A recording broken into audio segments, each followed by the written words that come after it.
Hello दोस्तों, welcome to our channel. तो जैसे कि आप लोगों को पता है कि हमने क्या कर रखा है, सिलेबस को डिवाइड कर दिया है कुछ टारगेट्स के अंदर, और ये जो सिलेबस है आप लोगों का कुछ टारगेट्स के अंदर हम लोग कंप्लीट करा देंगे।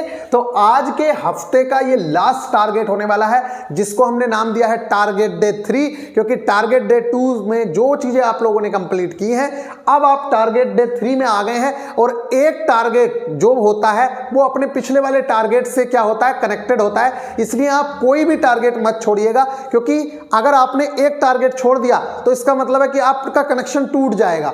तो आप उस कनेक्शन को मत टूटने दीजिएगा, और अपने सपनों के खातिर इतना तो आप कर ही सकते हो। देखो, एक ही बार मेहनत करनी है यार, आपको ये नहीं है कि पूरी देखो, दो ऑप्शंस होते हैं, या तो आप पूरी जिंदगी भर मेहनत ही करते रहो और आप लोग लाते रहो 400 रुपए 500 रुपए खाते रहो, ये वाला, या फिर आप ऐसा कर लीजिए कि एक बार मेहनत कर लीजिए ढंग से, और फिर उसके बाद आपके पास आता रहेगा 40,000 50,000 60,000, और आप आराम से एंजॉय करिए अपनी लाइफ को।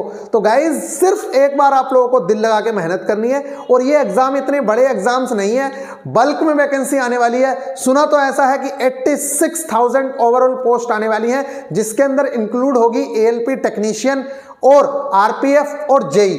ये जो पोस्ट हैं ओवरऑल, इतनी पोस्ट आने की उम्मीदें हो रही हैं। बताऊंगा मैं कैसे कैसे पता चला है। तो 86,000 के आसपास पोस्ट जो हैं आने की पूरी उम्मीदें लग रही हैं। तो गाइज, अब ये क्या है, कुछ यूनियंस होती हैं, और यूनियंस के जो नेता होते हैं उन लोगों को सच में पता चल जाता है, क्योंकि उनकी जो बात होती है वो डायरेक्ट रेलवे बोर्ड से, क्योंकि बड़ी जो यूनियंस हैं, और जैसे आप लोगों ने नाम सुना होगा शिव गोपाल मिश्रा जी का, तो ये जो लोग हैं, इन लोगों की हाँ सच में बात होती है। इवन हम लोग बताएं, हमारी ज्वाइनिंग वाइनिंग में भी इन लोगों ने काफी सपोर्ट किया था। तो आप लोग मान सकते हैं, क्योंकि इन्होंने भी बोला है अभी कि 86,000 वैकेंसीज देखने को मिलेंगी। ठीक है गाइज, और ये अप्रेंटिसशिप वाले जो बच्चे हैं उनको संबोधित कर रहे थे, और उस टाइम पे बता रहे थे कि आप लोग अच्छे से तैयारी कर लीजिए, एक भी बच्चा नहीं रहेगा जिसका सिलेक्शन ना हो। इसलिए मैं आप लोगों को अब बोल रहा हूं कि आप अपनी तैयारी को थोड़ा सा बूस्ट दीजिए, अच्छे से तैयारी करिए। मुझे नहीं लगता कि आप लोगों के लिए जो टेस्ट सीरीज वगैरह चलेगी 7 महीने 9 महीने, और उसके लिए आप लोगों को 251 रुपए देने में भी बहुत ज्यादा डिफिकल्टीज पैदा होंगी, जिसके बेस पे आप लोग बहुत ही आसानी से तैयारी कर सकते हैं। और ये टाइम है आप लोगों का फाउंडेशन बनाने का। हम बार बार चीख रहे हैं, आपको बता रहे हैं, बाद में आप लोग ये कहोगे कि भैया हमारे पास तो टाइम ही नहीं मिलता है, ड्यूटी करते हैं, ये होता है, या फिर बरसाती मेंढक बन के आ जाओगे एग्जाम के टाइम पे, और उस टाइम पे आप हपड़धुन करते हो। अगर उतनी मेहनत आप आज से करना शुरू कर दोगे तो निश्चित तौर से आपका कोई भी सिलेक्शन नहीं रोक सकता। सिर्फ 6 महीने की मेहनत है ऐसे एग्जाम्स को क्लियर करने के लिए। बाकी तो आप कंटिन्यूएशन में मेहनत करोगे ही, जब CBT 2 आएगा तो उसके लिए पढ़ोगे ही। लेकिन CBT 1 के लिए अगर आप 4 से 5 महीने पढ़ लेते हैं, जो आपकी वैकेंसीज आने वाली हैं, तो निश्चित तौर से आप लोगों का सिलेक्शन कोई रोक नहीं पाएगा। तो चलिए फिर गाइस, अब मिलते हैं यहां पे। आप लोगों का जो स्टैटिक जीके का टारगेट है, आज बहुत इंपॉर्टेंट चीजें हैं। आज पूरा का पूरा स्टैटिक जीके जो है महिलाओं को समर्पित है, क्योंकि बहुत ही ज्यादा इंपॉर्टेंट चीजें आप लोगों के सामने थी। आपने देखा होगा अभी 15वीं राष्ट्रपति चुनी गई हैं, वो बहुत इंपॉर्टेंट हमारे लिए हो जाता है, क्योंकि जब भी कोई महिला बड़े पद पे पहुंचती है तो आप निश्चित तौर से ये मानिए कि हमारे लिए बहुत ज्यादा इंपॉर्टेंट है।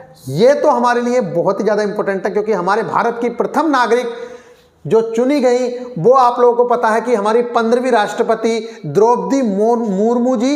इनका जो है, मुर्मू की स्पेलिंग तो गलत नहीं हो गई है, चलो जो भी है, यहां पे अगर मैं बात करूं तो द्रौपदी मुर्मू जी के बारे में आप लोगों को पढ़ना है। चर्चित अंतर्राष्ट्रीय महिलाओं के बारे में पढ़ना है कुछ, ठीक है, ये करीब 10-15 हैं, इनके बारे में आप लोगों को पढ़ना है। टेंशन नहीं लेनी है, कहां से पढ़ना है वो हम देंगे टारगेट, ठीक है। आप लोगों को ये पढ़ना है। इसके अलावा मार्च की इंपॉर्टेंट डेट्स आप लोगों को कवर करनी है। भारत की 15वीं राष्ट्रपति द्रौपदी मुर्मू जी के बारे में आप लोगों को कंप्लीट करना है। इसके अलावा अगर मैं बात करूं तो गाइज, आप लोगों को यहां पे भारत की 14वीं उपराष्ट्रपति श्री जगदीप धनखड़, लेडीज हैं कि जेंट्स हैं, ये आप बताना जरा, ठीक है, कमेंट में। इनके बारे में पढ़ना है। अगर आप बात कर, ये जो कंटेंट है ये मैं आप लोगों को प्रोवाइड कराऊंगा, इसकी जो वीडियोस हैं वो भी मैं आप लोगों को लिंक सेंड करूंगा, आप वहां से उस चीज को जाके कंप्लीट कर सकते हैं। एकदम अपने आप में वो बेस्ट कंटेंट होगा, आपको कहीं जाने की जरूरत नहीं है। मैं कह रहा हूं ना, अगर आप टारगेट क्लासेस से जुड़े हुए हैं देन आप लोगों को कहीं जाने की जरूरत नहीं है, क्योंकि सारा का सारा कंटेंट आपको एक जगह पे मिलेगा। जो चीजें हम देंगे वो एक जगह पे आप लोगों के पास पहुंच जाएंगी, तो आप लोगों को भटकने की जरूरत नहीं नहीं पड़ेगी और इवनिंग में जाके इस चीज का आप टेस्ट लगाएंगे तो निश्चित तौर से इससे बाहर चीजें आप लोगों को देखने को नहीं मिलेंगी। ये आप लिख लीजिए अपने टारगेट नोट्स में। जैसे आप टारगेट नोट्स बना रहे हो और जब पेपर देके आओगे तब आप देखना और मुझे भी बताना आके कि चीजें फंसी या नहीं फंसी। ग्रुप डी में भी बहुत सारा कंटेंट हम लोगों ने फंसाया है। तो ये आप लोगों की चीजें जो है स्टैटिक जीके और करंट की हैं। और स्टैटिक जीके में एक बात और मैं बता दूं, आप लोगों को ज्यादा इसलिए भी नहीं दिया जा रहा है क्योंकि आप लोगों का जो सिलेबस है वो बहुत कम है। 10 नंबर की आप लोगों के पास ये चीज आ रही है और 10 नंबर की चीज हम बहुत आसानी से, हमारे पास लंबा टाइम है, ये 3 से 4 महीने आप लोगों की चीजें चलने वाली हैं, तो 3 से 4 महीने में हम इस चीज को बड़ी आसानी से निपटा लेंगे। तो गाइज ये आप लोगों के सामने आ गया है। इसके बाद अगर मैं बात करूं साइंस की, तो साइंस में आप लोगों को फिर 5 साइंटिस्ट मैंने दे दिए हैं जो पहले भी थे आपके पास। और इसके अलावा मैंने आप लोगों को दिया है यहां पे कि नेक्स्ट 10 आविष्कार आप लोगों को कंप्लीट करने रहेंगे। ठीक है गाइज। और इसके अलावा अगर मैं बात करूं तो 10 केमिकल फॉर्मूलाज जो आप लोगों को कल भी दिए गए थे, तो आज भी आप लोगों को यह चीज कंप्लीट करनी है, मतलब पिछले टारगेट में दिए थे। इसके अलावा 10 उपकरण एवं उनके कार्य, ये फिर से मैंने आप लोगों के लिए इंक्लूड किया है जो आप लोगों को करना ही करना है। ठीक है। ये देखिए कुछ टॉपिक्स ऐसे होते हैं जिनको एक बार में कंप्लीट करना पॉसिबल नहीं होता। मैंने कई टीचर्स को देखा, आएंगे और एक ही दिन में कहेंगे कि भैया सारे उपकरण और उन्होंने करा दिए और उनको लगता है कि बच्चे को याद हो जाएगा। ये चीजें कभी याद होने वाली नहीं है, एक बार में याद नहीं होती हैं। इस चीज को आपको भी पता है, हमें भी पता है। इसलिए ये जो चीजें हैं वो धीरे धीरे थोड़ी थोड़ी याद कराई जाती हैं जिससे कि बच्चे के दिमाग में भी फंस जाए। और सही टीचर भी वही है जो बच्चे की स्ट्रेटेजी को समझ ले। आपने कंप्लीट करा दिया, उससे क्या होता है? आप कह रहे हो, आपने पूरी लूसेंट रटवा के आप कह रहे हो कि भैया मेरे तो सब कुछ पढ़ाया हुआ है। अरे भाई उसको याद कैसे होगा? उसके पास भी लूसेंट है, उसको भी पता है कि यहीं से आएगा सब कुछ, लेकिन वो पढ़े कैसे उस चीज को? इसलिए आप लोगों को जो चीजें हैं वो उसी क्रम में करनी होंगी जिस क्रम में आपसे याद हो सकें। ठीक है गाइज। तो ये वाली चीज आप लोगों की हो गई है।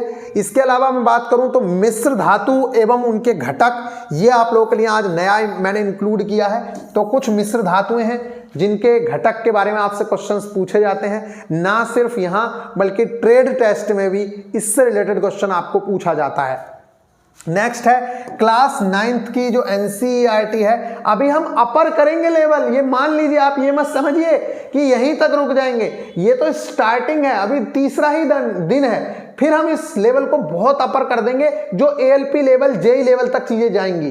ठीक है गाइज। अभी तो आपको लग रहा होगा ये सब तो ग्रुप डी वाली चीजें ही हैं। हाँ भैया ये सब ग्रुप डी वाली चीजें ही हैं। और मैं आप लोगों को बता दूं आपके पेपर में 70% तक ग्रुप डी का ही सिलेबस है, उसके अलावा बस 30% एक्स्ट्रा चीजें हैं जो इसी के अंदर आप लोगों की कंप्लीट हो जाएंगी। तो गाइज क्लास 9th की जो एनसीईआरटी है चैप्टर नंबर 8 मोशन, आज आप लोगों को वो पूरा कंप्लीट करना है विद न्यूमेरिकल्स। इसके न्यूमेरिकल की वीडियो भी आप लोगों को प्रोवाइड करवा दी जाएगी। ठीक है गाइज। तो ये आप लोगों के लिए चीजें हो जाती हैं। इसके अलावा मैं अगर बात करूं तो ये आप लोगों का जो मैथ्स है, इसमें आप लोगों के लिए जो नंबर सिस्टम वाला चैप्टर है, ये वाला जो नंबर सिस्टम वाला चैप्टर है, इसके ऑल टाइप्स के क्वेश्चंस आप लोगों को करने हैं, ऑल टाइप्स के क्वेश्चंस। ठीक है। प्लस इसके पीवाईक्यू करने हैं। और पीवाईक्यू जो हम कंप्लीट करेंगे वो 2018 से लेके 22 तक के करेंगे, जिसके अंदर ग्रुप डी के क्वेश्चंस, जेई के क्वेश्चंस, एएलपी के क्वेश्चंस, आरपीएफ के क्वेश्चंस, ये सारे के सारे प्रीवियस ईयर क्वेश्चंस होंगे, जिससे कि आप इस तरह से तैयार होके जाएं कि अगर पेपर में कुछ भी क्वेश्चन आए तो आपका क्वेश्चन ना छूटे, बाकी किसी का छूटता है तो छूटने दे। आपको इस तरीके से ये चैप्टर कंप्लीट करना रहेगा। तो गाइस जितने भी क्वेश्चंस आपके आए हुए हैं वो सारे के सारे क्वेश्चंस आप लोगों को करवा दिए जाएंगे। तो ये हो जाता है आप लोगों का मैथ्स का टारगेट। आज बात कर रहे हैं रीजनिंग के टारगेट की। तो रीजनिंग के टारगेट में भी कुछ नहीं है, आप लोगों को सिर्फ करना इतना है कि जो आप लोगों का कोडिंग डिकोडिंग आप लोगों ने पढ़ा, एनालॉजी एंड सिमिलरिटी अब तक पढ़ा, देखिए पूरा कंप्लीट नहीं कराया मैंने, 3 दिन से चल रहा है ना, इसलिए आप लोगों को लोड लेने की जरूरत नहीं है कि भैया मैंने एक ही दिन में कंप्लीट करना है। एनालॉजी एंड सिमिलरिटी, ठीक है, एंड नंबर सीरीज, इसका बेसिक्स आप लोगों ने कल पढ़ लिया था, मतलब पिछले टारगेट में पढ़ लिया था। अब हम इनके प्रीवियस ईयर करेंगे, previous year ALP, JE, RPF, group D, इन सब के हम क्या करेंगे, प्रीवियस ईयर करेंगे। और अगर आप इनके प्रीवियस ईयर करते हैं तो आप ये मान के चलिए कि इससे बाहर आप लोगों को चीजें देखने को नहीं मिलेंगी। आजकल थोड़ा सा जल्दी में रहता हूं, इसलिए आप लोगों से एक्स्ट्रा बात नहीं हो पा रही है, चीजें नहीं बता पा रहे हैं, डायरेक्ट आके यहाँ पे मैं बात कर ले रहा हूं। फिलहाल आप बिल्कुल थोड़ी सी तसल्ली और रखिए, आप लोगों को मैं लेक्चर्स भी देना शुरू कर दूंगा, जिन चीज़ों के मुझे लेक्चर्स उचित लगेगा कि हाँ भाई इस चीज़ का लेक्चर दे दिया जाए। इसके अलावा अगर मैं बात करूँ गाइज, तो आप लोगों को थोड़ा सा समझा देते हैं। जैसे आज कल के टारगेट में था, सॉरी मैं समझा नहीं पाया, ट्रिपलेट नंबर मेरे को कल समझाना था, ठीक है गाइज, तो अब वो मैं समझा नहीं पाया हूँ आप लोगों को यहाँ पे, तो थोड़ा सा आज देख लीजिए आप। ये था कल के टारगेट में ट्रिपलेट नंबर वाली चीज